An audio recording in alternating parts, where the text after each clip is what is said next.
Ahí creo que se ve un poquito más grande, ¿no?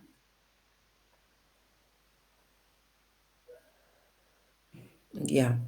El tema 2 es uno de los métodos que hemos visto en el tema uno, que era de evaluación del estado nutricional. Ahora vamos a comenzar con uno de los métodos de valoración del estado nutricional, que es la antropometría. Por si acaso, chicas, no se olviden, no sé si dentro de las que ya están hay alguna que haya observado, estudiado algo que les haya llamado la atención y que quieran, antes de comenzar este tema 2, decir algo. Recuerdo que les he dicho, por si acaso no estaban ustedes, de que el 20% de la nota va a ser la participación de ustedes, que se van a ganar por lo menos con 5 o presentaciones por antes del primer parcial, eh, de participación en aspectos que les haya llamado y que ustedes hayan investigado con fuente bibliográfica y que quieran compartir con nosotros en un minuto o un minuto y medio, si es necesario. ¿Alguien ha leído algo, ha hecho algo, ha investigado algo?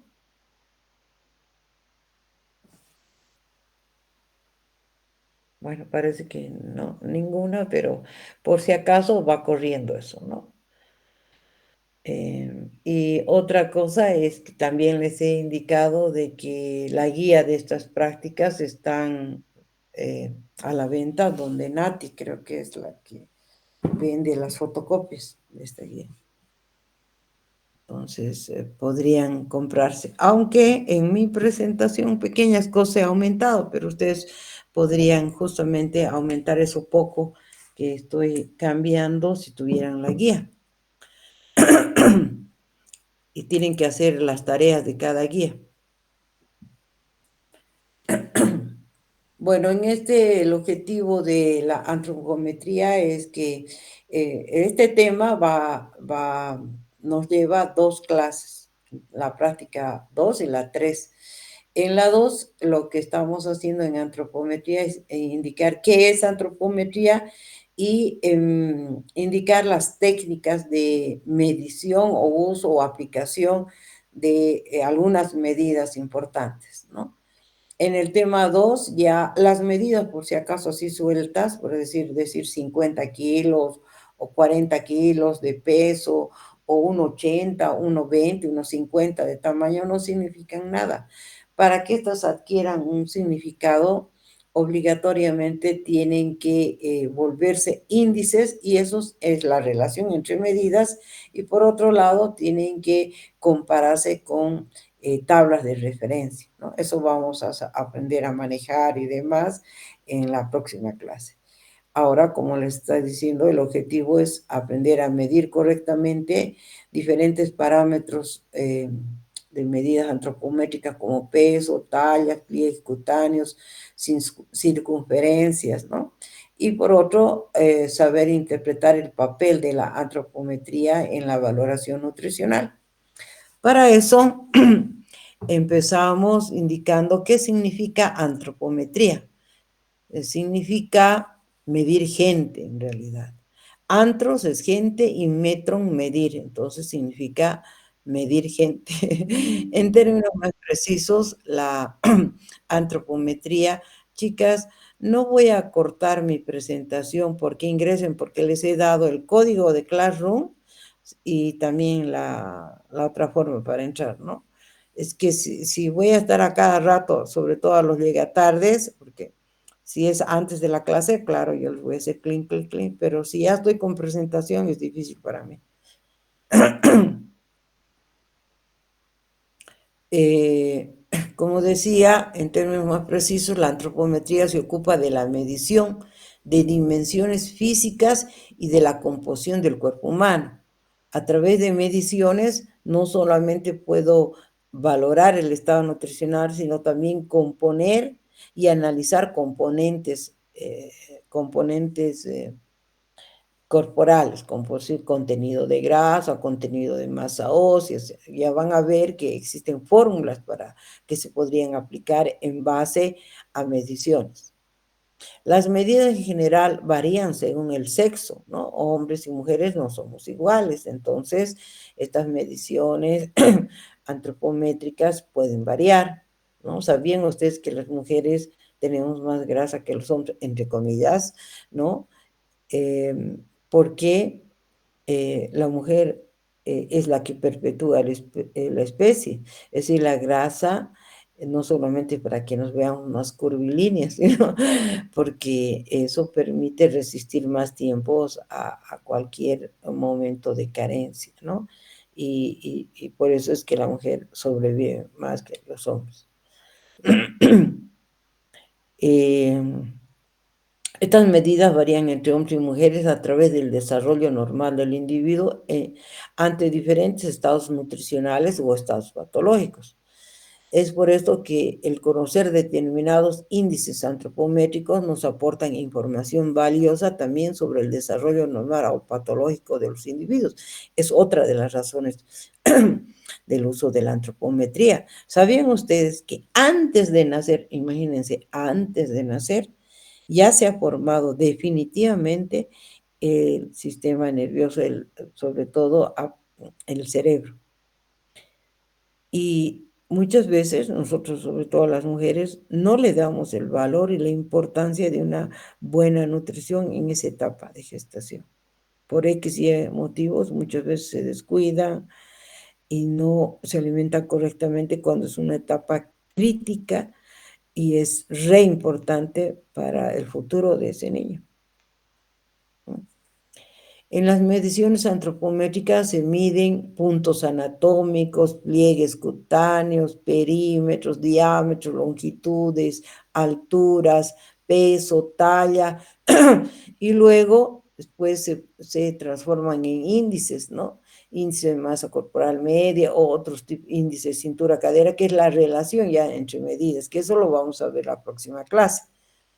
Y una vez que se han vuelto índices, incluso después se pueden hacer comparaciones con otras poblaciones, es decir, con tablas de referencia, ¿no?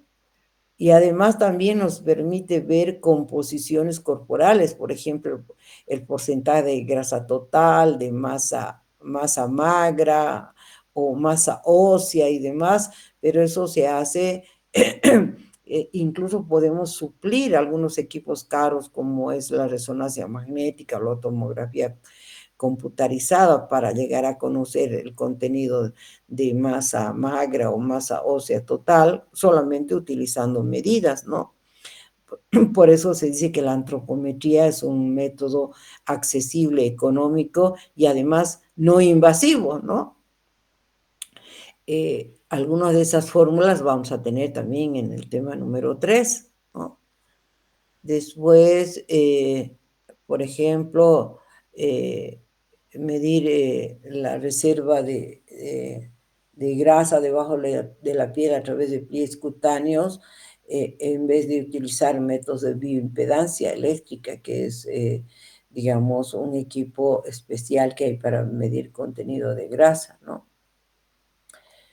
Y así hay muchos factores que a través de simplemente mediciones nos permiten no solamente valorar el estado nutricional, sino conocer componentes corporales, ¿no? Por eso la antropometría es un método que pretende evaluar estas dimensiones y las proporciones corporales al tiempo de valorar también aspectos macroscópicos de la composición corporal y sus variaciones. Además, a través de la antropometría, nos permite que una medición repetida en el tiempo de diferentes parámetros antropométricos y la comparación con patrones nos permita detectar precozmente desviaciones de la normalidad. Es por eso, si ustedes se dan cuenta, ni bien hacemos, ¿qué es lo primero que nos hacen? Pesar y medir, ¿no? Nos pesan y nos miden, ya van a ver después un poquito, voy a ampliar sobre ese término. Nos hacen algunas mediciones corporal, como el perímetro de cefálico, por ejemplo, a los recién nacidos, para tener idea de en qué estado estamos llegando al mundo, ¿no? Y luego, sobre todo en el primer año de vida, se hace seguimiento, incluso con una tarjeta. Por eso dice aquí esa comparación con patrones de referencia y la medición en el tiempo, digamos, y muy frecuente cada mes, creo que es el seguimiento en los niños, nos permite detectar. Por ejemplo, la curva de crecimiento siempre tiene que ser hacia arriba y no tiene que frenarse. Pero cuando se frena y hace una especie de plataforma, cuando, digamos, un niño se enferma. Si se enferma de diarrea, su primero lo que hace es dejar de seguir creciendo. ¿Por qué? Porque está perdiendo nutrientes a través de su diarrea y lo que hace es frenar el crecimiento para tratar de mantenerse con vida. En algunos casos extremos incluso pierde peso, baja, hace una bajada, lo que nunca debería hacer. Y luego cuando se recupera, otra vez empieza a subir, ¿no? Y si a lo largo de ese periodo de crecimiento máximo, que es el primer año, hay muchos así piquitos, así como mesetitas que ha habido en vez de un crecimiento normal, pues tiene consecuencias. Ese niño posiblemente no va a alcanzar el máximo desarrollo que normal debería haber tenido. ¿Sí me entienden, no, chicos? Chicas, Sí, doctora. Sí, doctora. sí, por favor, traten de contestarme porque no sé, si no me da la impresión que estoy hablando solita con mi computadora. Y además de preguntar, ¿ya? Entonces, bien importante, y además otra cosa también, cuando hablamos de características de este método, hemos visto que no es invasivo. ¿Qué quiere decir no invasivo? Que todas las mediciones se hacen por la superficie del cuerpo, ¿no? No tienen que tomarles muestras, no las sometemos a radiaciones ni a nada, es todo por la superficie, es no invasivo, no afecta al cuerpo. En general, las medidas son sencillas, rápidas y económicas. ¿Por qué decimos económicas? Porque, por ejemplo, si vemos las balanzas que hay en el seguro, mínimo deben tener 10 o más años. O la balanza que hay en la facultad, nomás la que tengo en mi laboratorio, mínimo ya debe tener unos 15 años, ¿no? Y posiblemente van a durar otros más. Siempre que se la cuide y se la mantenga, aunque la balanza del laboratorio no es tan fina, pero duran tiempo los equipos. Y tampoco son súper caros, ¿no? Dependiendo del tipo de balanzas, ¿no? Y su uso tampoco es muy complejo. Otro que nos permite reflejar cambios de la ingesta nutricional. Por eso les digo, si una persona deja de comer por algún motivo, se refleja en qué? En que pierde peso, ¿no? O deja de crecer si está en esta etapa de crecimiento, ¿no? Los resultados deben evaluarse comparándolos con referencias estándares o del propio individuo. En general, bueno, si hacemos, ustedes, por ejemplo, ya no están en periodo de crecimiento, están en una etapa de mantenimiento, entre comillas, unos ciertos años de vida, porque después seguramente aumentarán de peso y después decrecerán. ¿Sabían ustedes que a partir de los 50 años, más o menos, ¿no? Las personas mayores van perdiendo talla. Por eso los viejitos parecen más chiquitos porque se encogen, las vértebras se aplanan, ¿no? Ese encogimiento es mayor en personas que nunca han hecho deporte, no son activas, peor se encogen. En personas que en su vida han hecho más deporte o que se mantienen todavía ese es normal que ocurra en esa etapa, pero va disminuyendo eso, ¿no? Por el movimiento y demás. Por eso, chicas, por favor, no hagan que sus cuerpos sean perezosos. Por ejemplo, de mí tengo tendencia a ser tamásica, así se dice, tamásica, cuando no somos, o en nuestra juventud no hemos sido deportistas. Tengo tendencia a buscar sillas, a dónde estar echada y demás. Eso es pésimo. Yo lucho por eso, lucho, porque no es algo fácil para mí. ¿Por qué? Porque mis papás seguramente que eran académicos nunca me han estimulado ese lado. Lo que más hacía en joven es que iba a ballet y una temporada. y después muy poca actividad deportiva. Y eso tiene sus consecuencias después a largo plazo, ¿no? Bien, entonces todo, la antropometría refleja esos cambios de la ingesta nutricional y además hay que otra cosa, es que eso lo voy a remarcar mucho más en la próxima clase, es que lastimosamente, por ejemplo, en Bolivia no tenemos tablas de referencia, tenemos que utilizar tablas internacionales de preferencia, o las españolas o las americanas, que son las que se usan a nivel mundial. Si compararnos con gringos que son altos y demás, que es lo ideal como raza humana, es un poco complicado para nosotros, ¿no? Pero esa es la realidad, no tenemos tablas de referencia bolivianas. Por otro lado, también puede ser que no solamente es estas características, ¿no? Que todo positivo, que no es invasivo, que son sencillas, que son rápidas, que son económicas, que nos permiten ver cambios de la ingesta nutricional, que lastimosamente aquí nos permite evaluarnos comparándonos con referencias estándares, ¿no? Sino que también pueden presentar la posibilidad de ciertos errores potenciales.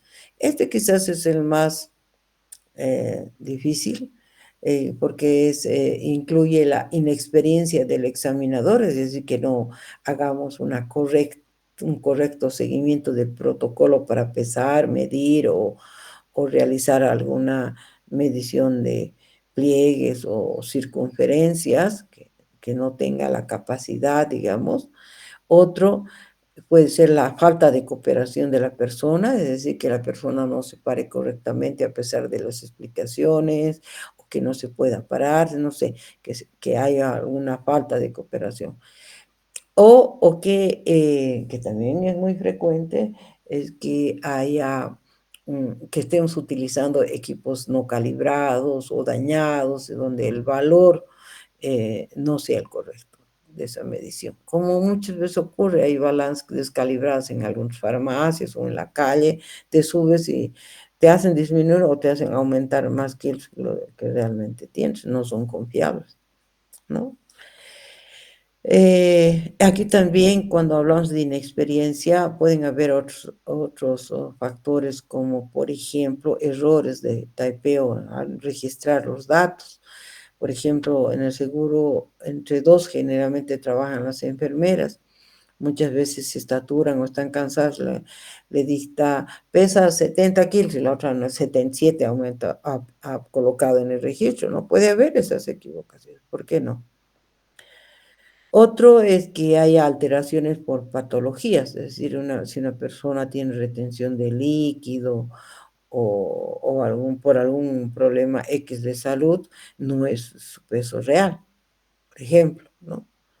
O si está hinchado y le hago una una medición de cintura, posiblemente no sea real esa medición porque su estómago está hinchado,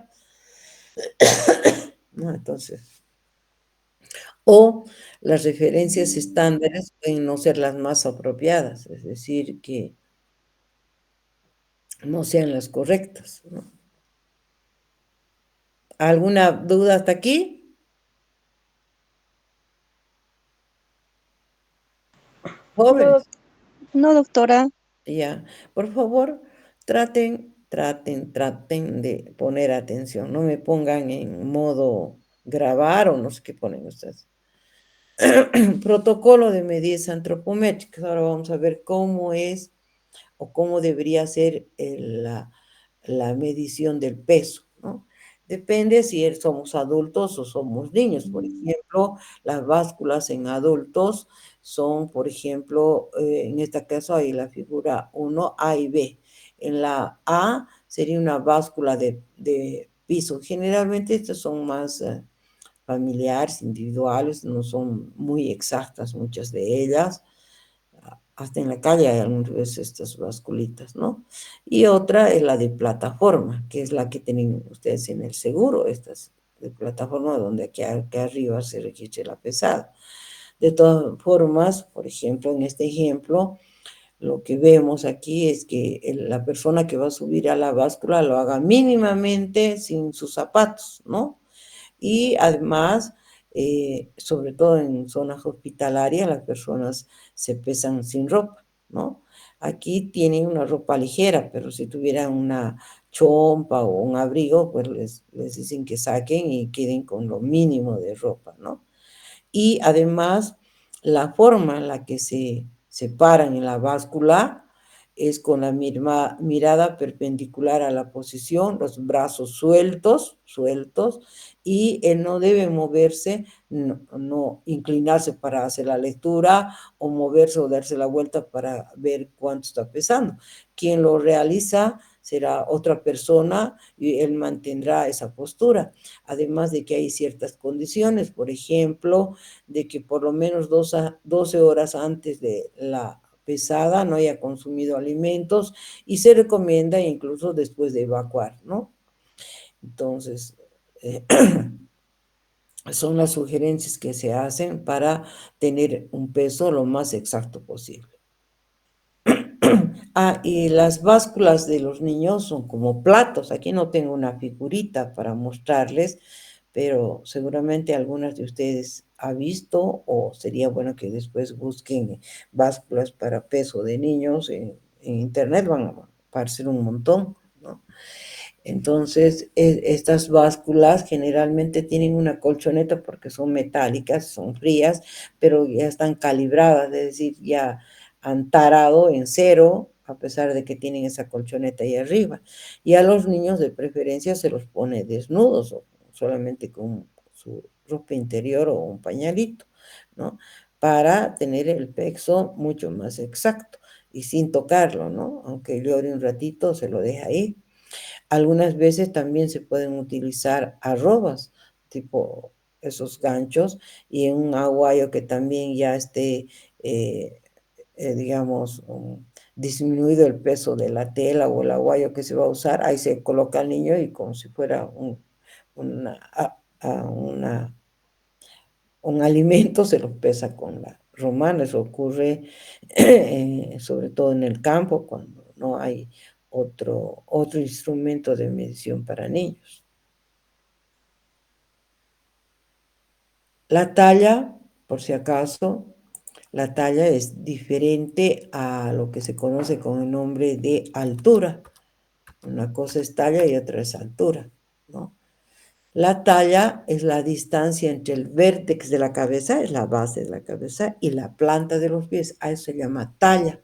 En cambio, la altura es desde el suelo hasta cualquier punto anatómico de nuestro cuerpo. Puede ser del suelo a mi tobillo, del suelo a mi rodilla, del suelo a mi cintura, del suelo a mi hombro, a mi codo, no sé.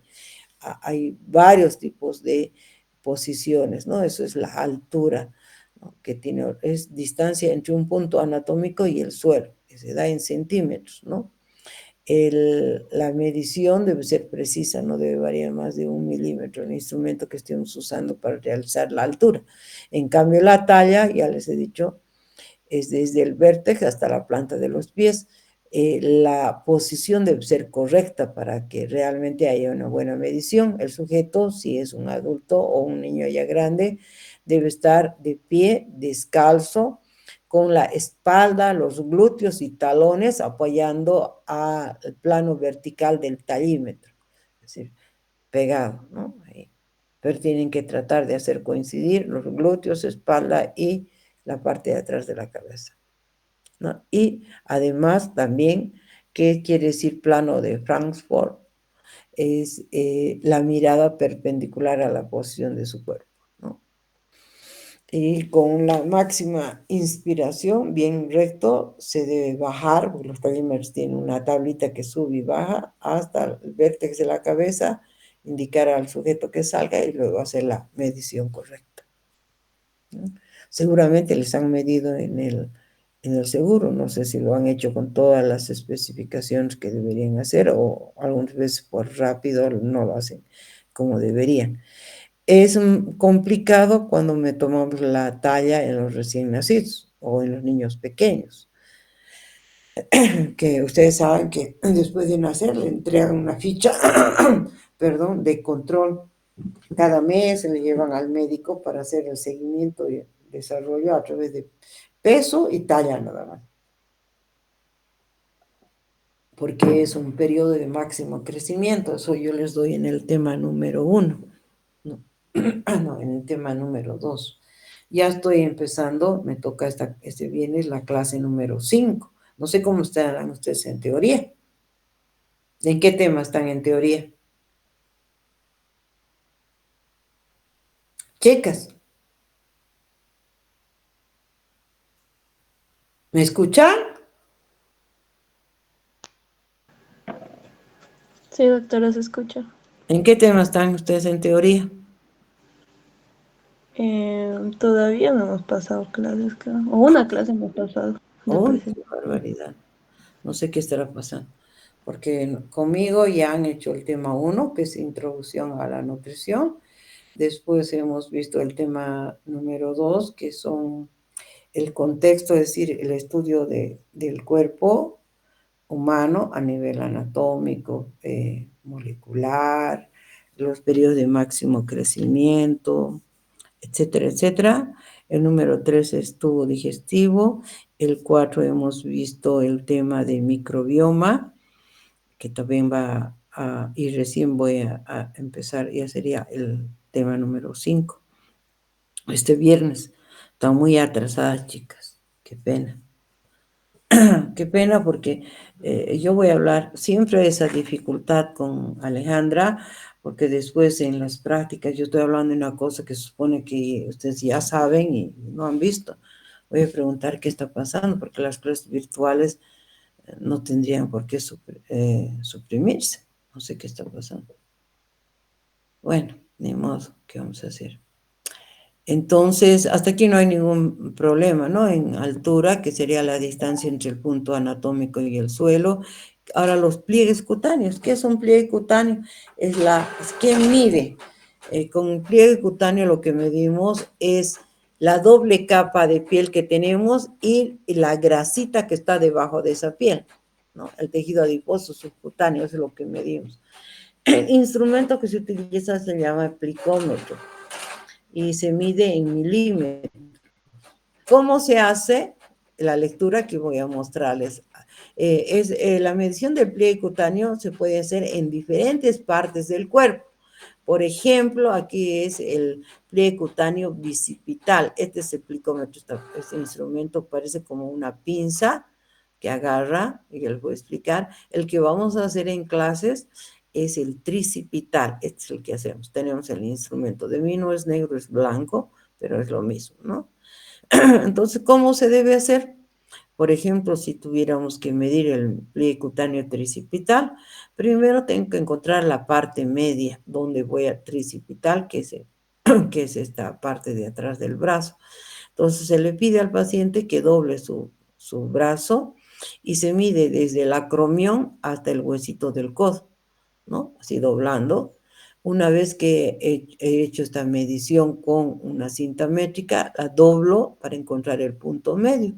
Este es el punto medio, es decir, el lugar donde voy a hacer la medición. Este es el pliegue cutáneo bicipital, no lo hacemos, pero podríamos hacerlo también en la clase, ¿no?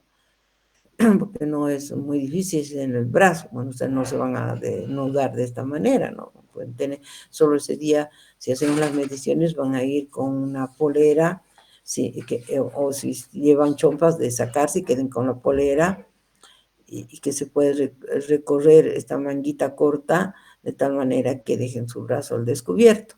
En general, esta es la medición que hacemos más, ¿no? Entonces, lo que se hace una vez ubicando la parte media es pellizcar de la superficie, por lo menos, lo ideal sería que por lo menos una profundidad de 1 centímetro, si pellizcan como aquí lo están haciendo, están pellizcando primero para separar esta piel, en este caso igual se ve eso, más o menos 1 centímetro, y luego con esta pinza negra se coge ese grosor, se suelta, ya no se sigue apretando con la mano, y aquí tienen una escala y ahí se hace la lectura de cuántos milímetros mide este grosor de piel con grasa subcutánea estamos agarrando. Esa es la medición correcta, ¿no? No es difícil, tampoco duele por si acaso, porque es un instante nada más. Por si acaso, no siempre las personas delgaditas no tienen grasa, por si acaso. Más bien, si la persona es delgada y no hace ninguna actividad física, van a notar que tiene grasa en su brazo. Y hay algunos que parecen más tucos, por ejemplo, este es medio más tuco por el físico que estamos viendo, seguramente su pliegue cutáneo es bajo, ¿no? Como aquí se ve delgadito, ¿no? Que es adecuado para este físico, a pesar de que debe tener un peso nomás normal, no presenta grasa porque hace actividad física. Hay varios lugares donde se puede tomar la medición, por ejemplo, el subescapular, ¿no? Sería el punto y la forma de medir, o este suprailíaco en esta parte, ¿no? Y así, aquí hay, por ejemplo, los lugares donde se pueden realizar, incluso hay el pliegue cutáneo submandibular, que es esta grasita que tenemos algunos, es muy notoria en su papada, ¿no? Debajo de la mandíbula. Y aquí indica exactamente en qué lugar el pliegue cutáneo tricipital, el iliocrestal, el anterior del muslo, el pectoral, el abdominal, el subescapular, el bicipital, el supraespinal, etcétera, ¿no? El de la pierna, el submandibular, ¿no? En la parte media, ¿no? En la región submandibular, en la línea media corporal, es donde se mide. Entonces, todos estos lugares se pueden medir. Y hay fórmulas, por ejemplo, vamos a ver en el tema 3, en el texto. Por si acaso su texto ya les he explicado, está en donde Nati, ¿no? Aunque su texto no tiene estas figuras, yo le he aumentado porque si voy a dar clase virtual, como ustedes van a imaginarse el pliegue cutáneo, como se van a imaginar una balanza, entonces por eso he aumentado esas figuritas. Que les decía, no se olviden de tenerlo para que me hagan incluso seguimiento si continúan las clases virtuales, porque a este paso está medio difícil todo. Ya lo que me he saltado es indicarles que, o les he explicado, porque como repito tanto, cuando he hablado de talla, por ejemplo, tomar la talla en niños pequeños es complicado. ¿Por qué? Porque el tallímetro ya no es vertical, sino horizontal. No sé si alguna de ustedes ha visto. Son unas tablas donde uno de los lados es rígido y el otro lado es movible, digamos. Tienen su tabla, la forma flexible que se puede recorrer. ¿Y por qué digo que es complicado? Porque participan algunas veces dos enfermeras, ¿no? Porque en primer lugar al niño, el vértex de su cabeza tiene que chocar con la parte fija. Y luego, generalmente los bebés, cuanto más chiquito peor, encogen sus piernitas cuando están colocados en ese lugar que les parece raro. Algunas veces puede ser hasta un poco frío porque el niño tiene que estar desnudito. Entonces, una tiene que sujetar que su cabeza no se mueva, porque su mirada tiene que estar perpendicular a la posición de su cuerpo, y otra pues ajustará sus rodillas para que sus plantas de sus pies estén rectas, y con la parte móvil chocará con las plantas y entonces pondrán leer desde el vértex hasta la planta de sus pies y tomar la longitud. ¿Sí? Entonces, imagínense, esa posición para un niño no es tan fácil, ¿no? Por eso algunas veces, después de 1 o 2 semanas que van al médico las mujeres con sus bebés, no siempre reflejan el peso que está registrado en el momento de nacimiento, porque depende qué enfermera ha realizado esa medición y si lo han hecho de forma correcta, ¿no? Puede haber esa equivocación. Otro parámetro son los perímetros. Y por favor, si no se imaginan lo que he dicho así, busquen figuras de tallímetros para niños y balanzas también para niños pequeños. Entonces ahí van a tener una idea más clara de cómo son las balanzas y cómo son los tallímetros para ese grupo de población. Otros son los perímetros. ¿Qué son los perímetros? Son medidas de circunferencia alrededor de cualquier punto anatómico del cuerpo. Por ejemplo, el perímetro cefálico en los recién nacidos es obligatorio para ver el desarrollo, si es normal ese tamaño de su cabecita, pues el médico interpreta ese dato y puede incluso detectar algunas anomalías, ¿no? Lo que vamos a hacer en clases, aprovechando de que van a ir así con una polera manga corta, es medir el perímetro del brazo braquial, ¿no? ¿Qué se utiliza? Una cinta, generalmente son esas cintas, bueno, hay exclusivas para hospital y para el resto de medicina, pero nosotros en el laboratorio usamos la cinta métrica de costurera, que si ustedes se fijan es un material flexible, pero no es elástica, ¿no? Eso es el requisito que tiene que tener, que sea flexible, pero no elástica. Y se pasa en el punto medio, que también es entre el acromión, que es este hueso del hombro, y el codo, ¿no? Una vez que ya sabemos, porque hemos medido para hacer el pliegue cutáneo tricipital, pues en ese mismo punto vamos a hacer el perímetro braquial. Entonces pasamos la cinta y donde se crucen, esa es la lectura que se hace. Hay otros perímetros, ya les he dicho, cefálico, del cuello, del tórax, de la cintura, cadera, muslo, brazo, relajado, muñeca. Nosotros, por ejemplo, aquí son figuras de dónde es la cintura, ¿no? Del ombligo son unos centímetros más, aunque no tan arriba, porque eso no es, sino un poquito más abajo, punto medio. Medición del contorno donde está justamente el ombligo, que es el punto medio, ¿no? Circunferencia donde perímetro donde la circunferencia del abdomen es menor, aproximadamente en el punto medio de la distancia entre el borde costal y la cresta ilíaca, es donde se debe medir, ¿no? Eso es para el perímetro de cintura. En el caso de perímetro de cadera, sobre los trocanteres mayores del fémur, ¿no? Aquí, y el perímetro donde la circunferencia glútea es mayor, esa es la cadera,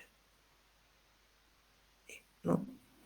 Entonces, es importante, no vamos a hacer, pero la medición de perímetro de cintura y cadera es casi obligatoria cuando se hace seguimiento en personas obesas, porque hay parámetros que nos permiten diagnosticar riesgos cardiovasculares en ese tipo de personas, ¿no? Muchas cosas no podemos hacer, hay otros perímetros, perímetro relajado, de muñeca, este de muñeca sí lo vamos a hacer.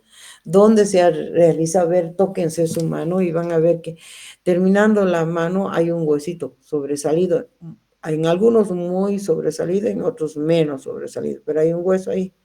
Se están tocando, a ver, hagan la prueba. Chicas,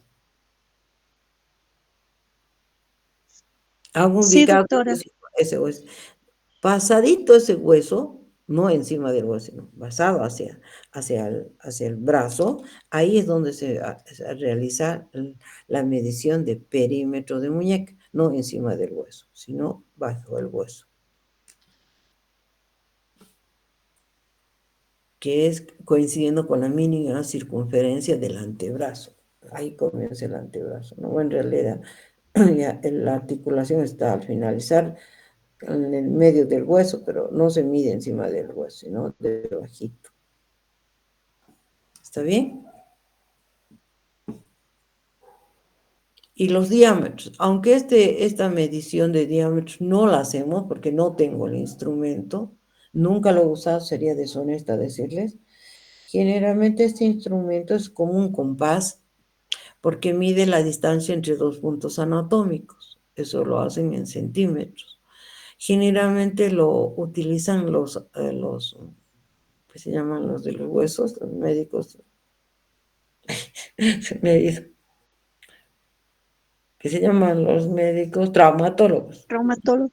Sí, ellos son los que realizan y utilizan mucho para cirugías o cuando se les rompe o se les mueve, ellos utilizan e interpretan esas mediciones, ¿no? Yo lo he visto en figuras, pero nunca he hecho esa medición de leer el diámetro. Después,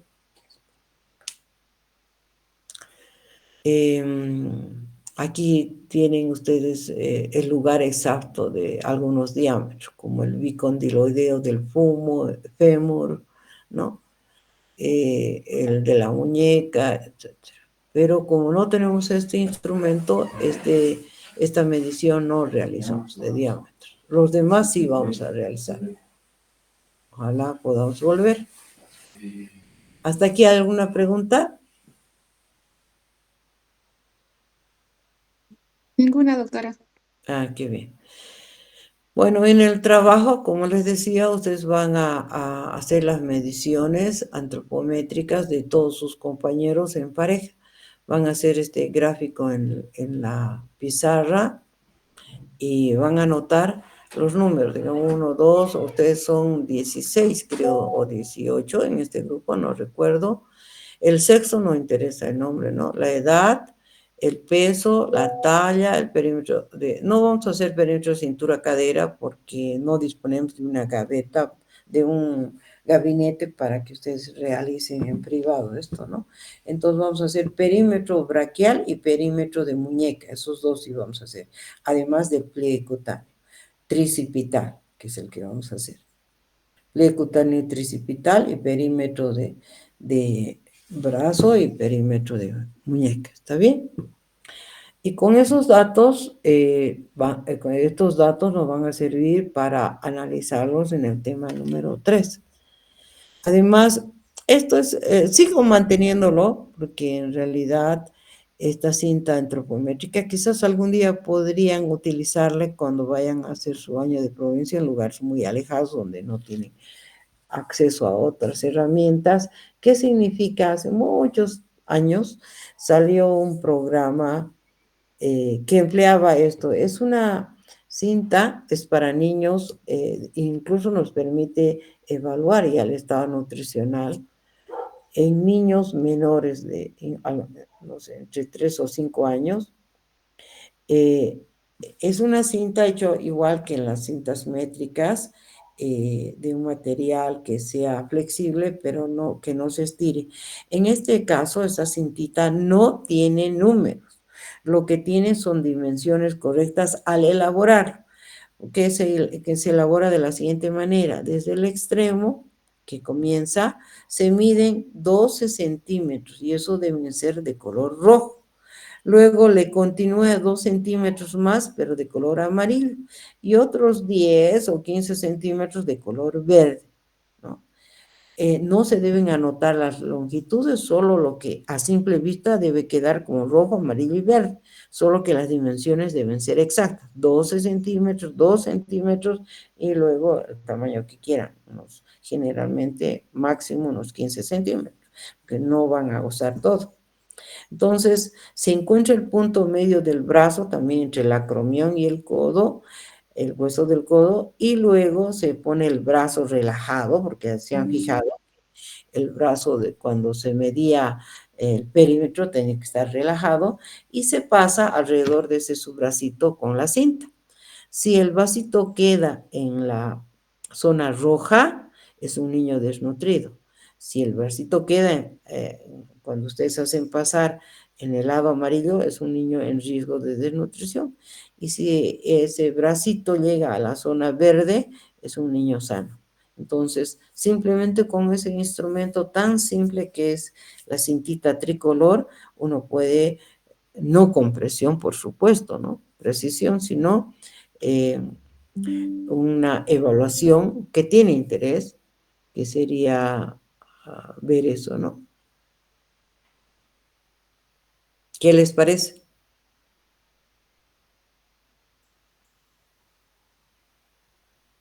Ay, mis alumnos me matan, me matan.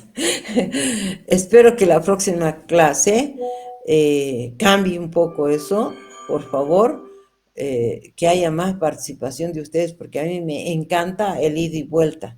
No me gusta que yo esté ahí como grabado a taca, taca, taca, o en la clase, ta, ta, ta. No se olviden que he propuesto de que va a haber un espacio donde ustedes, cualquier punto que les haya interesado, no tiene que ser lo mismo que yo he hablado, por supuesto, ¿no?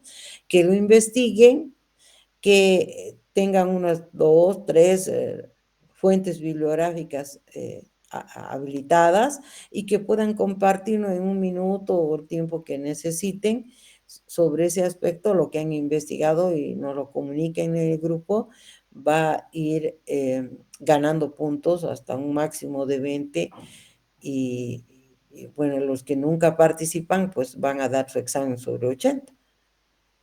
En cambio, participando pueden ya tener 20 y van a ser evaluados sobre los 100 puntos. ¿Está claro?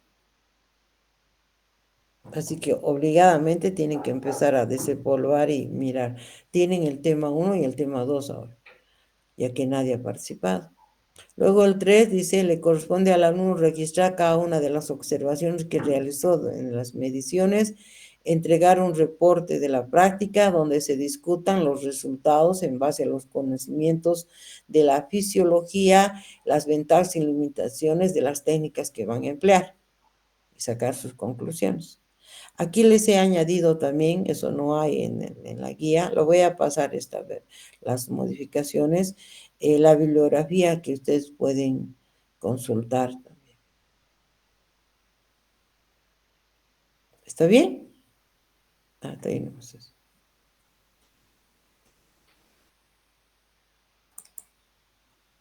Sí, doctora.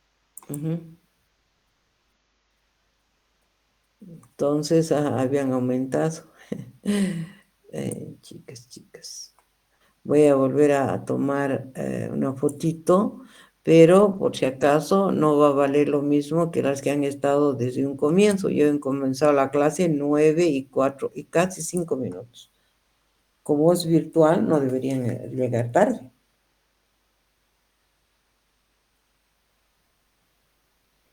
Voy a sacar foto.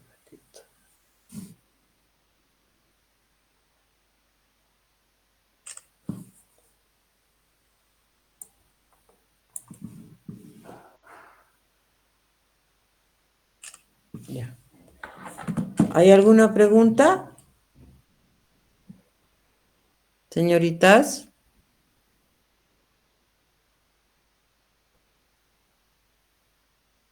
¿Ninguna tiene ninguna pregunta?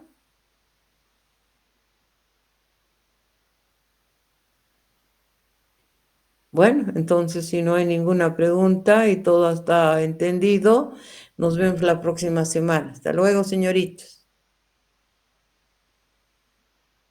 Hasta luego, doctora.